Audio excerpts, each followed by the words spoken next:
So now we're going to talk about the actual sales process, right? The last lesson was quite quick. We're talking about literature, but this one's going to be a bit more detailed because this is one of probably the most important lessons that I'm going to teach you. This is about the actual sale and the client meeting process, how we're going to structure it. And this is probably the thing that puts the fear into most people. Oh my God, I can't sell. How am I going to do this? Right? And again, it's all about psychology. So let's talk about the client meeting process. You've done the inquiries, we've had the inquiries, we've sent them out.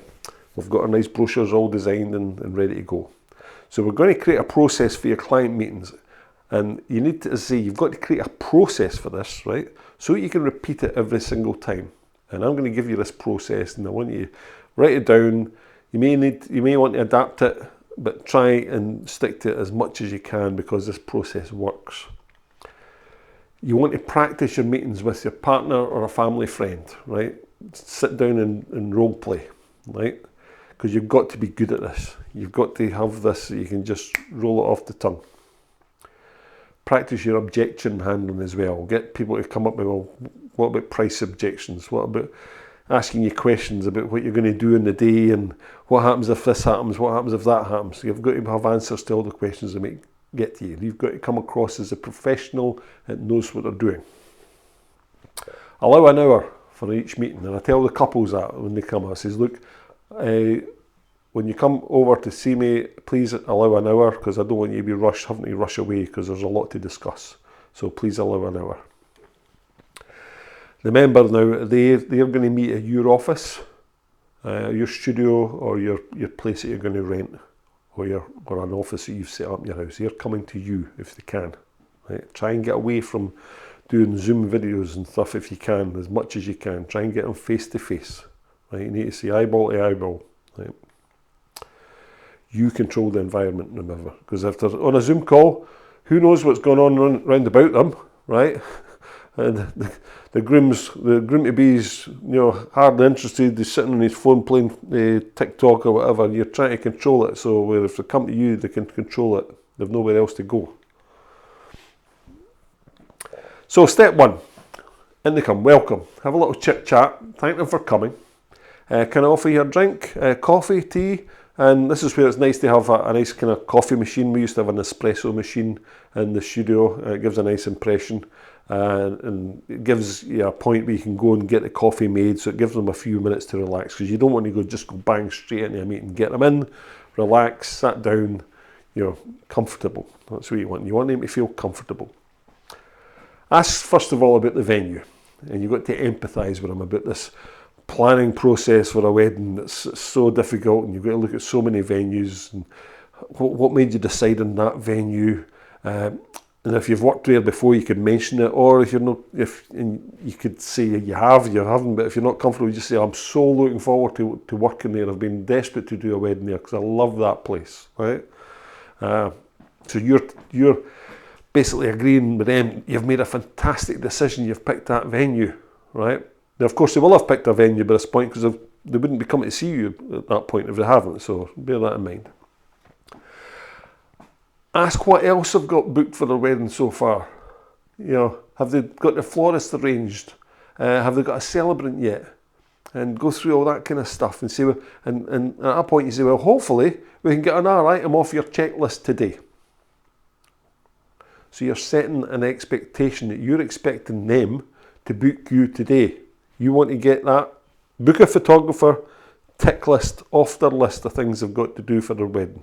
Right, so you're showing that seed psychology into their subconscious. We can get another item off your checklist today. All right? Now, step 2, explain how the meeting's going to be structured. So you're going to tell them right away how we're going to handle this, so there's no surprises and they know exactly how this little meeting's going to run. First of all, I'm going to show you a sample wedding slideshow. I'll show you a complete wedding from start to finish, so you can get an idea how our photography works, what kind of things we photograph. And your wedding would be obviously a similar setup. We're then going to talk through the albums, show you all the albums that we have. I'll then go through any questions that you might have, We can get the questions at this point out of the way. Then I'm going to finish off with what we call a showcase slideshow. These are my favourite, my best images. These are the images I would be aiming to get with you on your wedding day. And these are the images that basically I think are the reasons why you would pick me. All right. So, this sample wedding slideshow then. We're ready to show them it. Now, what is this slideshow? We're trying to show them a slideshow. If possible, it's either the same venue or a similar venue. So if we're doing a castle wedding, try and show them a castle wedding that you've done. If it's a beach, try and show them a beach. Obviously, if you're early in your career, you're not going to have the luxury of being able to do that. As we went on, we did have that luxury, but you might not. So you just have to pick your best wedding at this point. An attractive couple, a nice wedding venue. Heaven forbid, don't show them a working men's club, registry office wedding. You don't want that kind of thing. Now, explain to them, not everyone wants to watch someone else's full wedding. So I've actually cut this down a bit, because typically a full wedding slideshow with 350 images in it, it's going to take about 15 minutes. You want to cut it down to about 6 or 7 minutes, so they're not sitting too long and they're not going to get bored, because they will get bored. It is somebody else's wedding, but they do need to see it. And you say to them, kind of half laughing, look, I've seen this before, so if you don't mind, I'll leave you to watch this on your own. Right? And you get out of the room, because that gives them space to talk to each other. And I put the lights off. I used to have a nice little electronic dimmer switch that I could bring, then press them, ding, lights go down, screen comes on, they watch the video. So I walk back into the room then. I say, so how was that wedding slideshow? Did it give you a little idea how your own wedding might be? Did you get ideas in there, or the things that you saw that might give you some thoughts about how you're going to dress your tables, or whether you had a band or a DJ, that kind of thing. So you just ask them questions. And we say to them, we'll include a slideshow like that with all your wedding images and set them to your own choice of music, as it makes a lovely way to look back on your day. And I said, some people have even told me that on realising they would have a slideshow like this, they'd actually decide against having a videographer. Now, that's a useful thing to say if you think their budget might be a little bit tight, because they've just watched this little slideshow and they can see it's a story of a wedding day, and they've actually said, that actually is. Do I actually need a videographer here? Because that might be enough. So you're just sowing that little seed that they might have a little bit of spare budget here that they could give to you. So that's what that's there for. Now we're going to show them the albums and talk about pricing. Now, obviously, we've talked about pricing in detail a couple of lessons ago. So this is where this psychology is going to come into play, and I'm going to show you how you present this. All your sample albums that you get made up should be one wedding per album. Don't mix weddings in the same sample album, whatever you do. There should be one album, because it's meant to look like an actual wedding album. You've got to have a sample album for every product that you have, so make sure you have that. Use the most attractive couples and venues for your best 2 albums. So if you've got your 5 albums to show you, the best 2 albums, the one you want to sell, the ones are your 2 main price points, which in my case were the 3rd and 4th albums. I want to get to 2495, so my 2495 album is the most attractive couple and the best venue. So when I start off with showing them a cheap album, the 1495 one, it's not as an attractive couple, it's not as nice a wedding venue, because their subconscious is sitting looking at these and figuring that out for themselves. Now, human nature is drawn to attractive people. That's just how humans work. So we're not going to get into the ethical issues of body shaming and all that stuff that you hear about in the press nowadays. We're actually talking about just as reality here. People like to see attractive couples, and that's why attractive couples are seen in adverts. That's just how the world works. So we show them our albums, and we start at our lowest price one, the 1495 Silver Classic album. It's a 20-page, 8x10, 4 hours of coverage. And again, I repeat the thing I said to you before. This package is for a more budget-conscious bride. I'm sowing the seed that this is for people on a low budget, and that's not you. That's basically what I'm trying to say to them subconsciously. This package is for the more budget conscious bride. And that's what I say as a hand album across to them.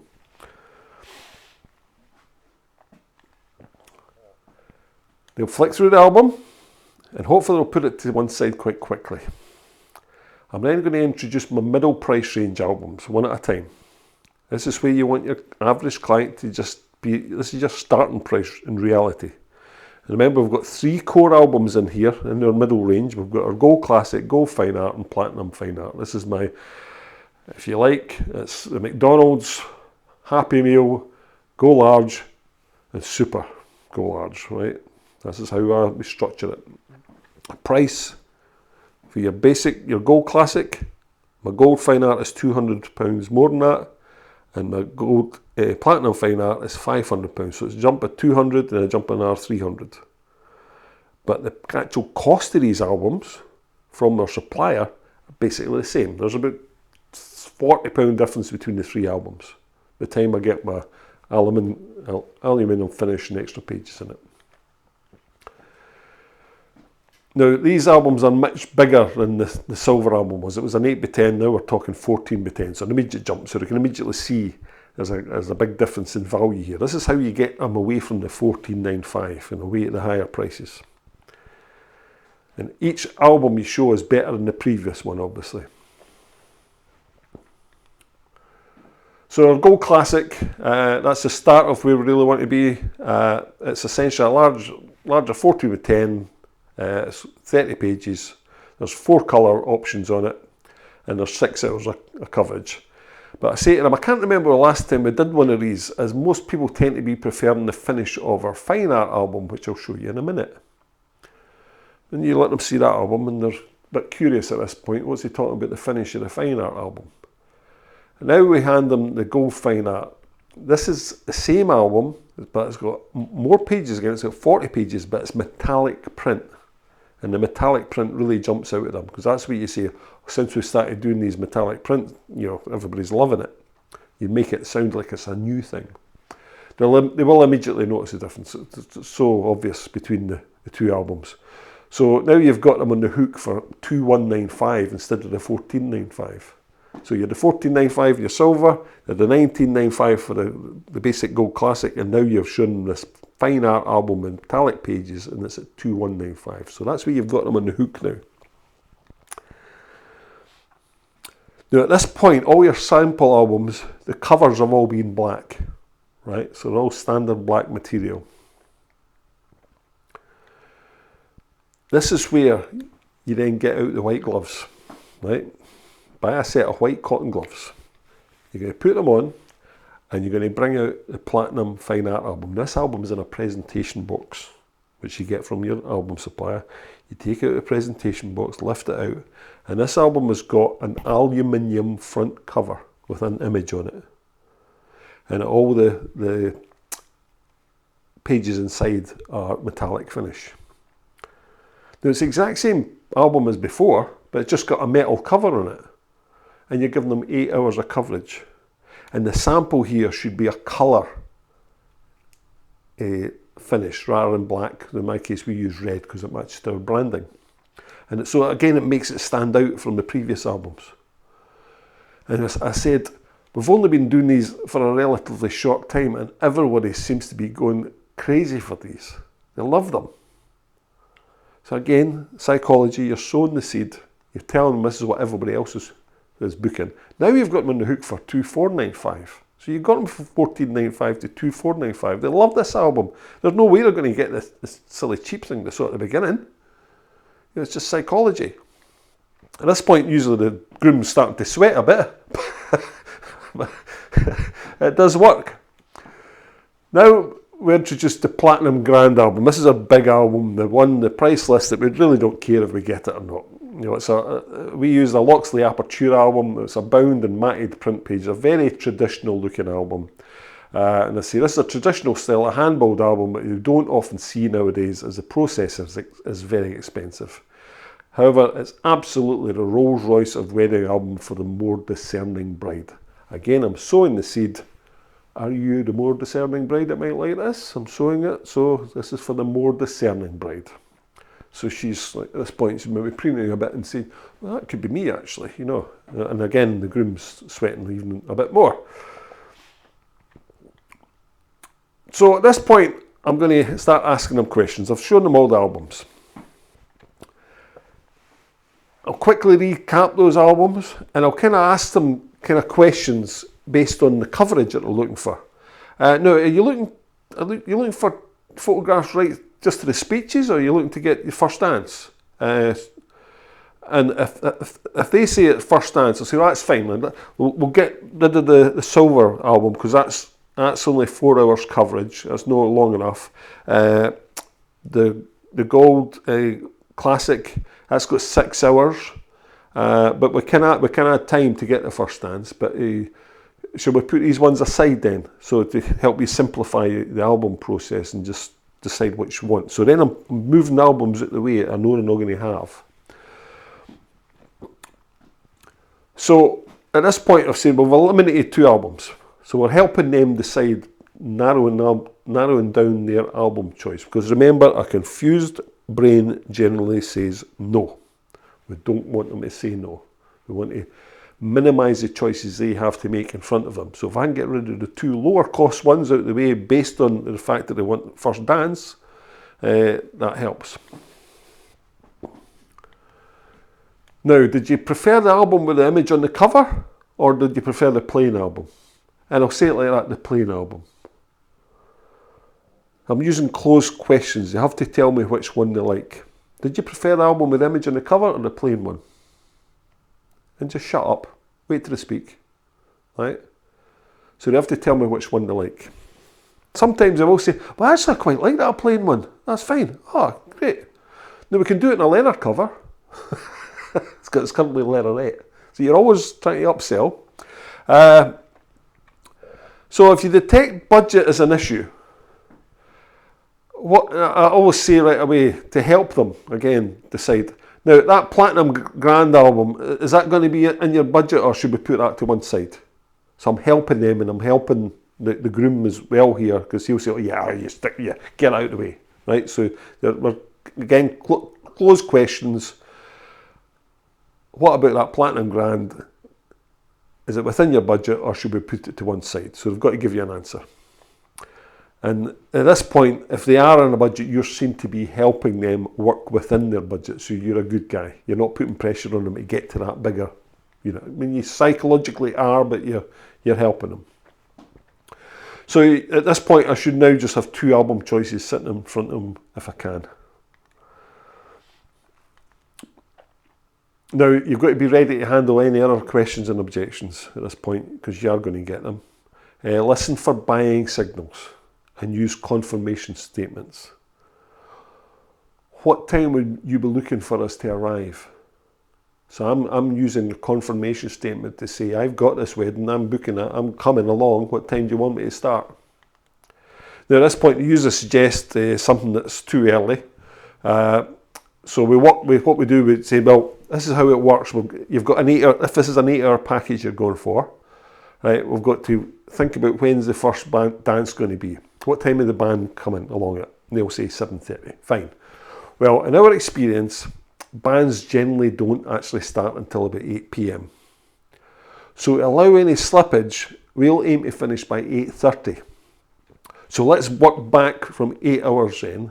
So that's going to allow us to start at 12:30. Now your wedding's at 2 o'clock. So that gives us enough time to do the getting ready photographs. Now at this point you can decide if you're going to need to add an extra hour and get all that kind of out the way, and there's no surprises. Because the last thing you want to do is book them and then turn around and say, oh, by the way, you need more time. You've got to tell them up front. And your time is money, and you've got to book, you are basically paying you by the hour here. So that's why we stick to 8 hours and 6 hours and 4-hour packages. So they know exactly what's going on. Now, I'm now talking as if I'm already booked here, right? That's the way I'm talking to them. As far as I'm concerned, I've got this booking, and I want them to get that signal as well. And hopefully I'm going to get buying signals back from them. So how do we nail the sale, right? This is the last crucial step, and it's where we showcase your best wedding images. Now, I created a slideshow, We called the presentation Weddings Without, and it's actually, what I'd like you to do is, I've put the slideshow below this video where you can actually play it yourself. And we explain to them that we're going to show them, these are the type of images I want to photograph on your wedding day. I'll leave you to watch this and then give you a couple of minutes on your own so you can chat between yourselves and come to a decision. So I'm sowing the seed that we want that decision now, right? You're giving them space to make that decision.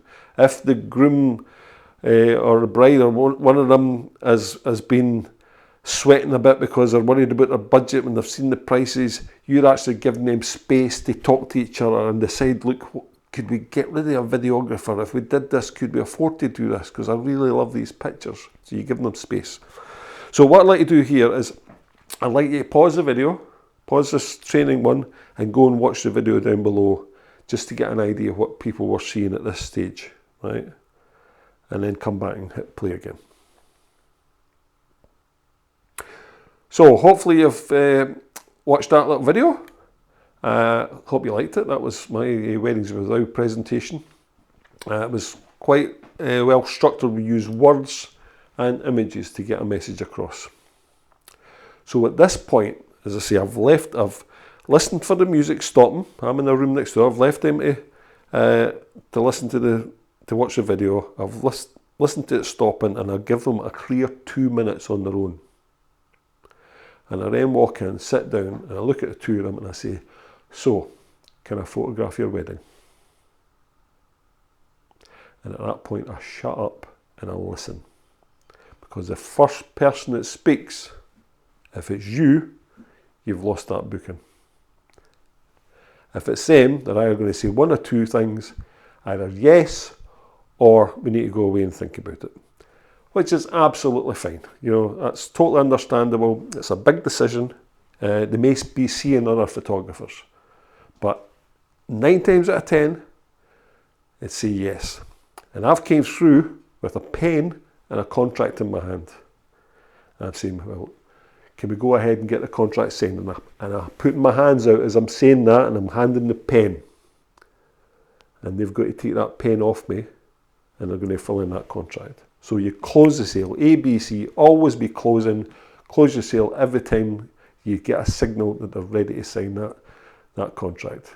And that's how we put together a client meeting process. So as you can see, you've got to make sure you can cope with objection handling. Can we go away and think about it? Of course you can, right? It's a big decision. We've got another couple of photographers to see.